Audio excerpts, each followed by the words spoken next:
Hello, this LP3 training video is for the raise analysis.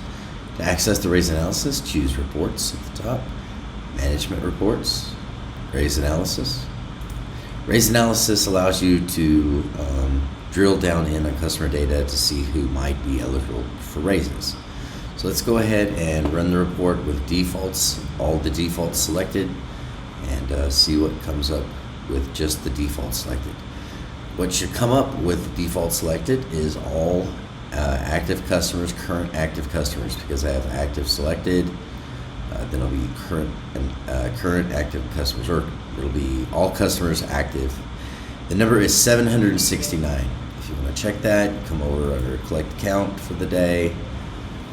It'll update delinquency status, and hopefully it'll be quick. Yes. So here, total customer account. You can look at the period report too, but this is just quicker to age the accounts and see the total customer account is 769. Okay, so the raise analysis doesn't really do a lot of good when you first pull it up because it's every customer. So what you want to try to look at is, and we're just going to look at the top section for now, and I'll explain the bottom section in a few minutes. So we're going to take everybody who's 5+ months delinquent, we're going to take that down to everybody who's current. So this means that in this category right here of delinquency, anybody who is current, not one day to 1 month past due, 2 months past due, 3 months past due, 4 months past due, or 5 months, etc. We're gonna go ahead and drill down on people who are current, and we'll take let's see how many it takes out of this 769.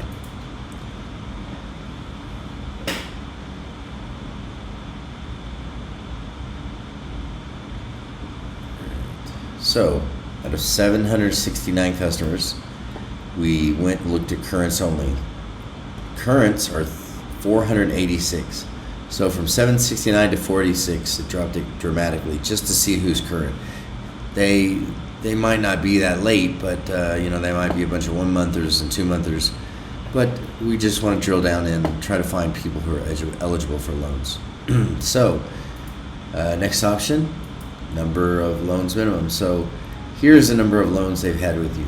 Say you don't want to give raises to anybody with less than 10 loans. I mean, they've renewed 10 times. See, let's take this option, see how far it will take the number down from 486 of the original 790.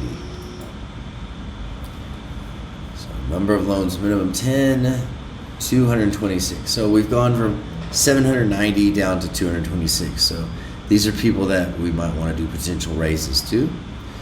And additionally, we can look at, okay, I only want to see people that have had maybe 6 consecutive payments.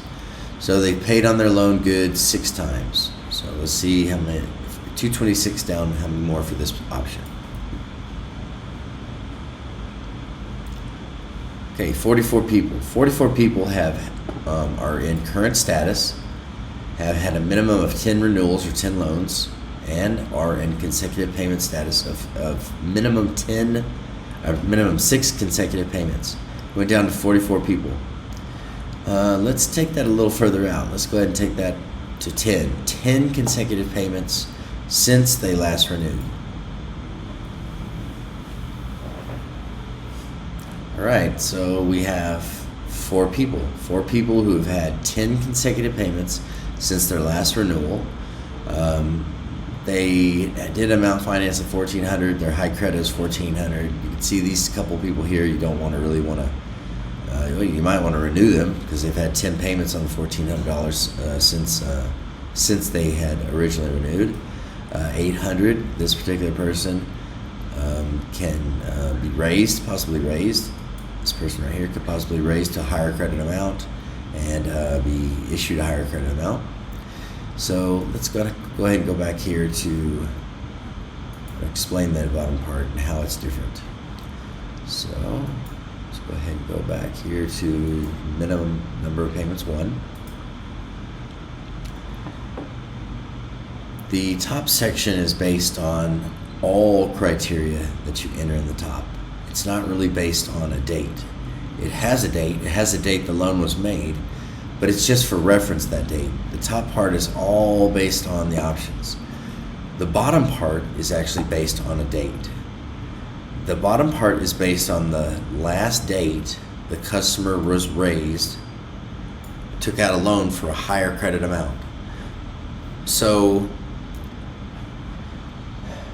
the consecutive payments, minimum consecutive payments with the little asterisk, so see an asterisk here, only applies to the top section, meaning that 3 payments, 4 payments, 5 payments ago they renewed.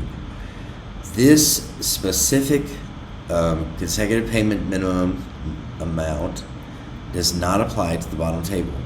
Bottom table, you can choose the amount finance range from say 600 to 800 if you want to narrow it down more. High credit range, 800 to 1200 if you wanted to narrow it down more. But down below, any of these options, excluding consecutive payments, will make the data appear differently at the bottom.